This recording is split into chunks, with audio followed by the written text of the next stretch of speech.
called this press briefing after the very violent attack, an assassination attempt by government through the Kenya Police Service today in Wetima, Othaya, where we had gone for a church service. And I want to correct that media stations earlier reported that attack by unknown people. It is not unknown. This attack was by the police, and we'll give you the details. Let me give the background to these vicious attacks and assassination attempts to take my life by President William Ruto and his rogue administration. After successfully hounding me out of office through bribery of members of parliament and members of the Senate, the president and his administration has attempted to assassinate me several instances. In November 2024, gangs from the Mungiki sect under police escort attacked me in Lemuru viciously and almost killed me.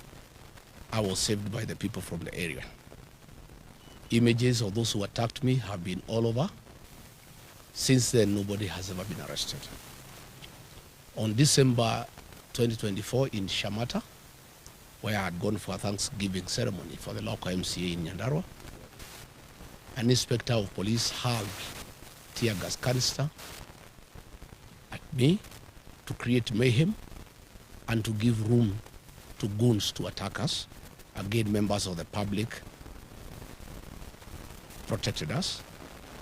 I reported this incident to the Inspector General of Police, Douglas Kaja, who is my neighbor here. Nothing has ever happened.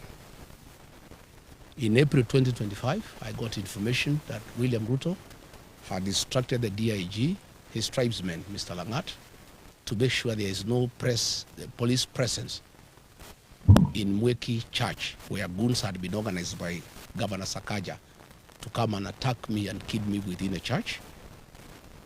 Again, members of the public and my security protected me, and the goons did not achieve what they had come to do. Earlier in February, goons under police escort attacked Pastor Dorcas, my spouse, in Kabuji grounds when she was preaching, where there was a crusade. Again, today, nothing has ever been done. In July, when I was in the United States, my team of Senators Joe Nyuto and John Medho of Nyandarua, Victor Munyaka, the former member of parliament for Machakos Town, were attacked by police with live bullets. This matter was reported to IPOA. Again, no action has ever been taken.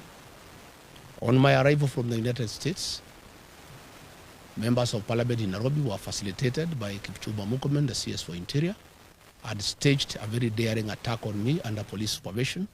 Police were supervising the attack in a helicopter from the air. And I was not allowed to address people, and I was viciously attacked. Again, no action has ever been taken. In Narok Town, during the by-elections I went there for campaign, police officers, under the command of Betty Maina, the women rep for Muranga, and her two bodyguards, whose details I'll give later, attacked me viciously with live ammunition and tear gas. We reported this matter. Again, nothing has ever been done. Just after the by-elections, I went for a Thanksgiving ceremony in Kariobangi PCA Church. Again, goons descended on us under police escort. And when they were overwhelmed by members of the public and my security, the police assisted them.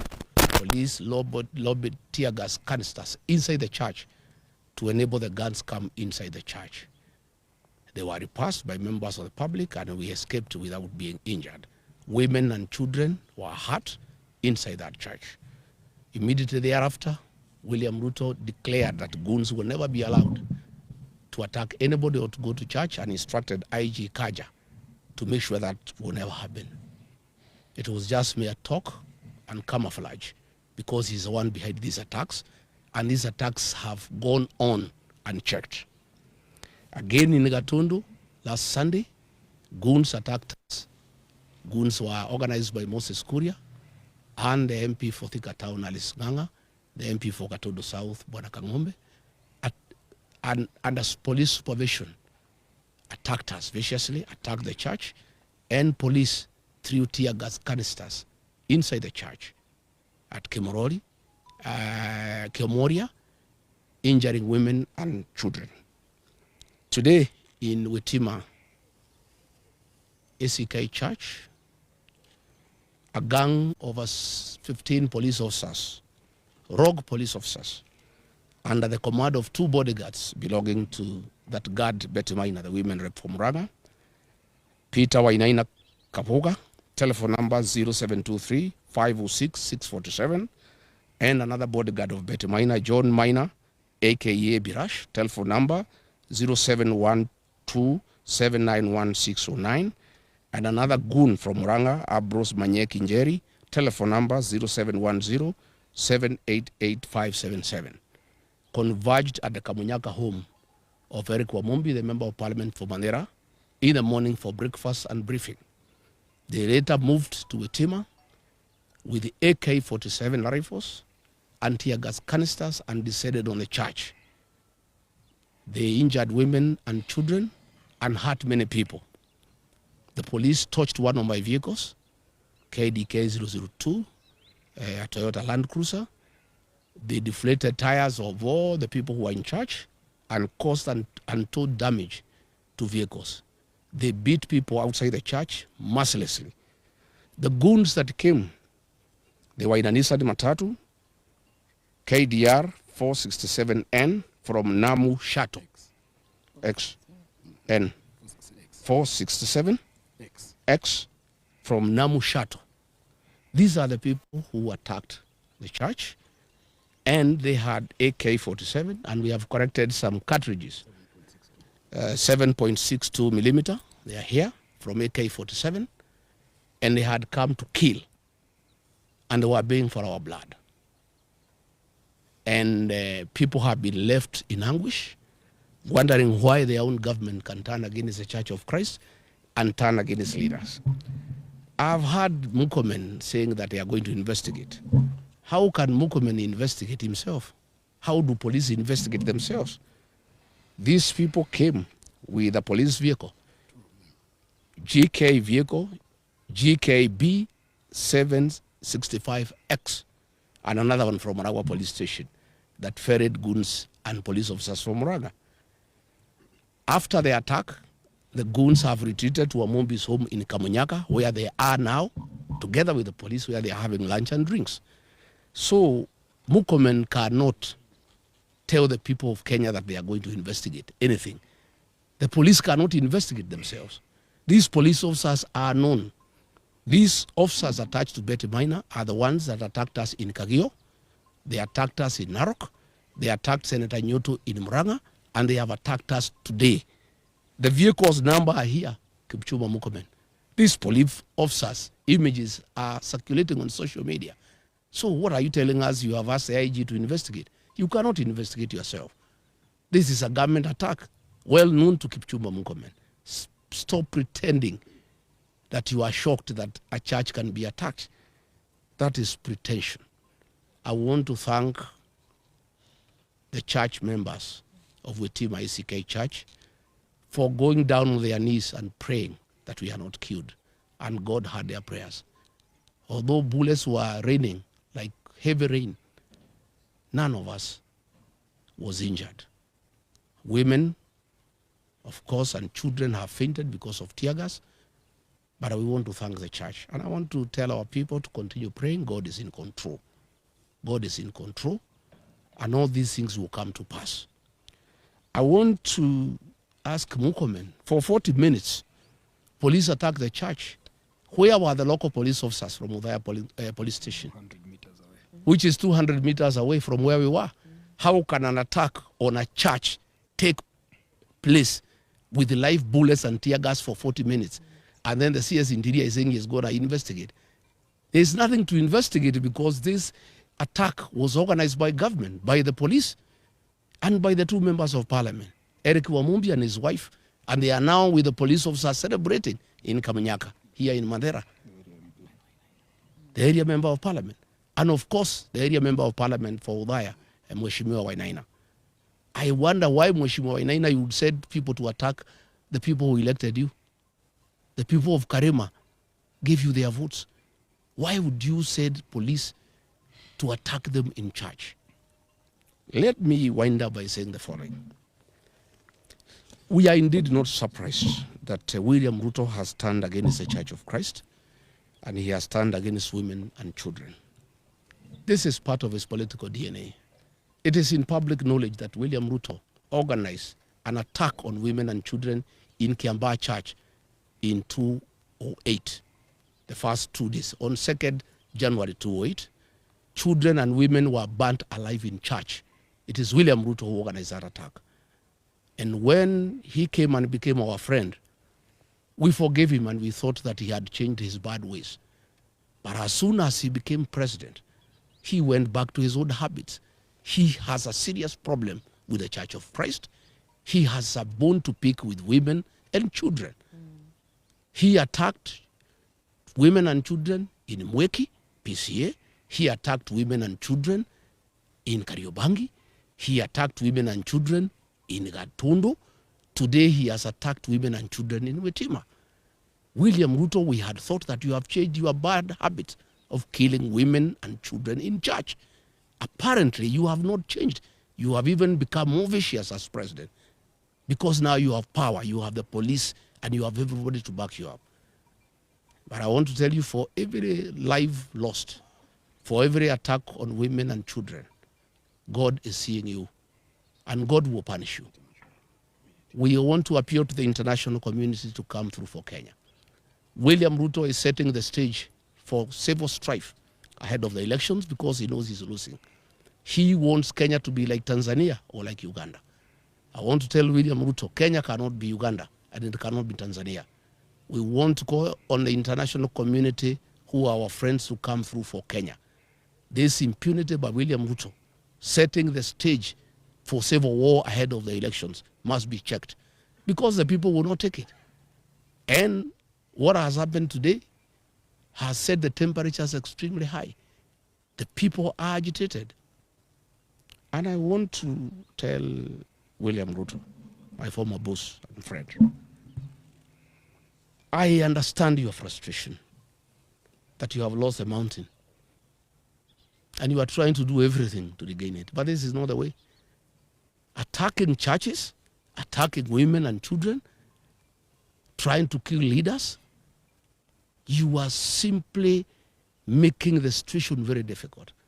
The people of this region whom you have declared war on are hating you much more than they hated you yesterday. There is no way you can force the people of this area to support you.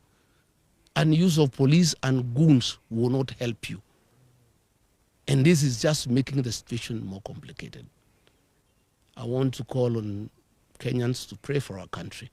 Our president has gone rogue. He has panicked because of the impending loss of power in the next general election. And he has become extremely dangerous. Nobody is safe anymore.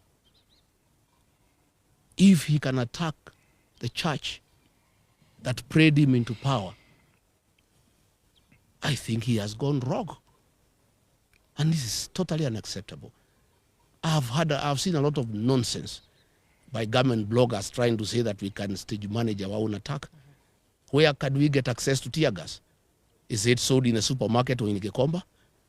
Where do we get access to AK-47 assault rifles? Where do we get access to government land cruisers? Where do we get access to police uniform? We can't. And Kenyans are not foolish. I know that is the narrative they have been trying to do to bring so that they can arrest my supporters and my security and try to blame them. But today's happening is recorded. The vehicles are there. The policemen are there. The ones in uniform, the ones in civilian. It's all recorded, the tear gas canisters, the cartridges. Please, Kipchumba Murkomen, don't play around with the minds of Kenyans. Just make a decision. If you want to make this country ungovernable, well and good. If you have decided to use the police to kill, go ahead. And I want to invite the members of the National Security Council outside William Ruto, Kithure Kindiki, and Kipchumba Murkomen. Those three have stopped thinking. and they really don't care about the security of this country.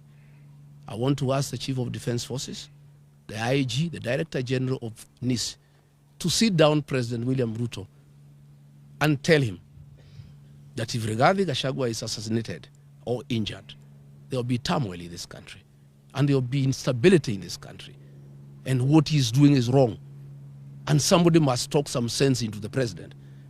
And there is no way he can be president by force. He was elected into office as a very popular president. He has goofed by doing all the wrong things and antagonized the people of Kenya.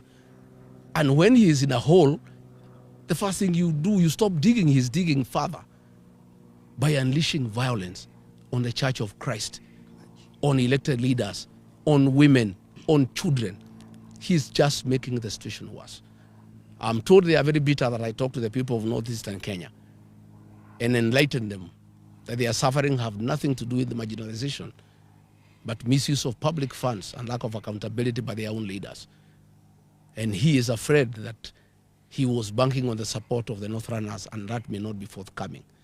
I am told they were very bitter about the 2 mega rallies I did in Kagumo, in Kirinyaga, and Karatina, and they wanted to make sure that I don't do meetings in Udhaya and Keni. I want to say that I am undeterred, I'm on board, I'm not intimidated. We shall continue with the journey to liberate this country. We shall continue. And I want to ask our supporters to be steadfast. Our young people to continue protecting our meetings against goons. But now they have changed gear. Instead of using goons, because they realize from Gatundu, the people have said no to goonism and they'll deal with the goons. Now they are using the police to attack the people of Kenya. They are using police with live ammunition and tear gas to cause havoc. How do police who are in charge of security and law and order the source of insecurity in their own country? How do police turn against innocent women and children and beat them and fight them with the live ammunition, with the tear gas? I think the president has gone berserk. The reality that he'll be one term is too much for him to comprehend, and he has lost his head. I think we want to call the president to order. William Ruto, you killed our children and women in Kiambaa Church. Please stop attacking churches. Stop attacking women and children. Stop attacking leaders. Today, William Ruto, I want to assure you, this mountain is lost. Even if you killed Rigathi Gachagua, the mountain will not come back to you. It will even be more difficult for you than it was when I'm alive. Even if you injure me or you injure these leaders, the mountain gets away from you every day. The more you fight us, the more you unleash violence on us, the more you attack our churches, the more you attack our women, the more you attack our children, the more the mountain distances itself from you. And people are regretting having voted for you because they knew you are not a good person. You had killed women and children in church, and they forgave you, thinking you have changed your ways. Kumbe, you are still the same person. I want to thank the Reverend at Witima ACK Church and the clergy and the lay leaders and the choir. They are the ones who saved my members. They gave them uniform for the choir and were able to sneak out of the church. One of the Reverend gave his robes and uniform to one of my bodyguards who was targeted to be shot. And he was able to escort me looking like a priest. And when they saw he's a priest, they did not shoot him. They wanted to shoot him. I want to thank them. I want to thank the church. I want to thank our women and our children for the prayers. I want to thank the Christians. Kenya is a resilient nation. All these things will pass. And I want to tell the people of Kenya, the darkest hour is just before dawn. We are just about to get there. I think the worst is just about to be over. And I can't understand how William Ruto has turned against the 2 blocks of Kenyans that voted him into power. The Church of Christ prayed him into power. He has turned against the church. The Mount Kenya region that gave him almost 4 million votes, he has declared war on the mountain. I don't understand him anymore. I don't know why he has turned against the church and the people of the mountain. I want to address the people of the mountain. Please don't be intimidated. You have a right to elect whoever you want. and you have done nothing wrong by saying you are not going to elect William Ruto. Don't be intimidated. Be courageous. Be strong. We'll win this journey. So as I wind up this press conference, I want to thank the members of parliament here for their courage and for their lessons. I know it is not easy. It is difficult, but we'll conquer. No retreat, no surrender. Thank you.